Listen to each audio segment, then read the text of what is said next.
Welcome to this explainer. Put your diplomat hat on for a second, because today we're analyzing a massive structural shift in global economic security. We're looking at the rapid formation of a parallel energy architecture between Russia, China, and Iran. If you're tracking global power shifts, this newly forged axis represents a fundamental evolution in how nations maneuver entirely around Western financial constraints.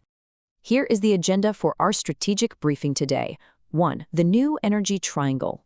2. A marriage of necessity. 3. The demand-side bloc. 4. Bypassing Western sanctions. And finally, 5. A parallel energy order. Let's start with the immediate geopolitical reality. We have to ask ourselves a very direct question. Are three sanctioned or semi-sanctioned economies effectively building an architecture that just doesn't require Western permission? For decades, global economic security has been underwritten by Western financial networks. But what we're seeing right now is an active attempt to circumvent that whole system. And make no mistake, this isn't just high-level statecraft. It directly impacts the foundation of global inflation, your daily energy costs, and the long-term stability of the financial systems we all rely on. To really grasp the sheer scale of this geoeconomic shift, just think about a single metric for a moment: 30%. That is the combined share of China's immense crude oil imports that are currently originating from just two sanctioned nations, Russia and Iran. That's a staggering reallocation of global resources. Section 1.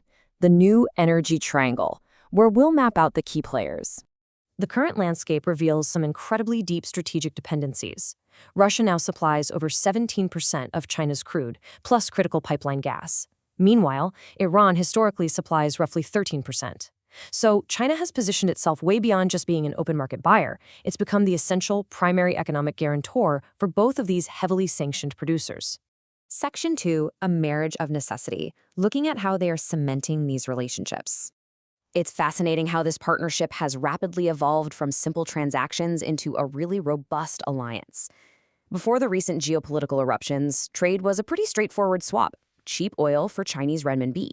But during wartime, this shifted into a strategic partnership offering serious geopolitical cover. We're talking essential UN Security Council vetoes and selective passage through the Strait of Hormuz. Now, looking to the future, this strategic calculus is culminating in permanently locked-in physical infrastructure, like the Power of Siberia 2 pipeline memorandum. Russia urgently needs a buyer of last resort, and China is structurally locking in its own economic security. Section 3, the demand-side bloc, which operates on a totally different paradigm. So, traditional energy governance, think OPEC, operates as a supply-side model. They manage global prices through coordinated production quotas, which are historically underwritten by the US dollar. While the new energy triangle flips that power dynamic entirely on its head, it operates as a demand-side bloc. It's anchored by a single massive buyer, China, who is flanked by two captive suppliers. Crucially, they are securing this economic lifeline completely outside the Western financial system through non-dollar settlement.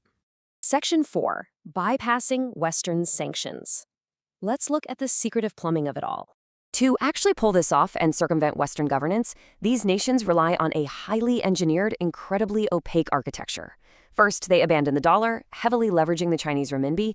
Then, they bypass the SWIFT network entirely by settling trades through China's CIPS system. Physically, millions of barrels are moving via shadow fleets. These are vessels with obscured ownership and non-Western insurance. And instead of state-owned giants, the oil is processed through independent teapot refineries in China. Honestly, it's a masterclass in state-sponsored financial evasion.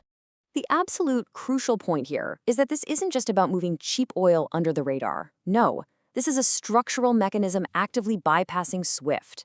It ignores OPEC Plus coordination, it sidesteps International Energy Agency emergency mechanisms, and it strikes right at the core of dollar dominance. From a global economic security perspective, this alternative system is a direct challenge to the entire Western energy governance architecture. Section 5, a parallel energy order, and what it means as the ultimate threat. Current projections paint a pretty concerning picture for Western economic hegemony. While the existing Russia-Iran bloc handles roughly 30% of Chinese imports, if we include actors like Venezuela, where China was actually the largest buyer before US seizures, this sanction triangle expands to over 35%. If this architecture successfully integrates Central Asian producers down the line, it could soon handle up to half of China's total energy needs, completely off the Western radar. This is no longer just a fringe workaround, folks.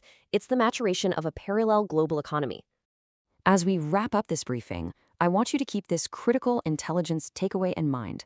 The Russia-China-Iran energy triangle isn't a formal alliance, it's a convergence of necessity.